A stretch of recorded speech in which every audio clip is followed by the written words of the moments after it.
Hello friends, welcome to my YouTube channel. So today in this video I am going to show you how to change the screen timeout in this device. Simply go to settings, scroll down, tap on the option display, again scroll down. So here you can see the option screen timeout. Tap on this one. So from 15 seconds to 10 minutes you can set the screen timeout. Okay, so simply here I am going to select the option 15 seconds.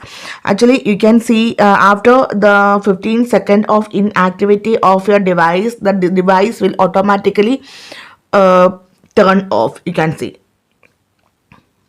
the device is going to turn off. Yeah.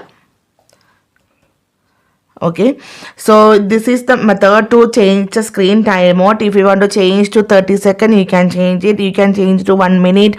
Up to 10 minutes, you can change it. So simply in this way, you can change the screen timeout in this device. So hope you guys enjoy this video. Thank you for watching. Thank you. Bye-bye.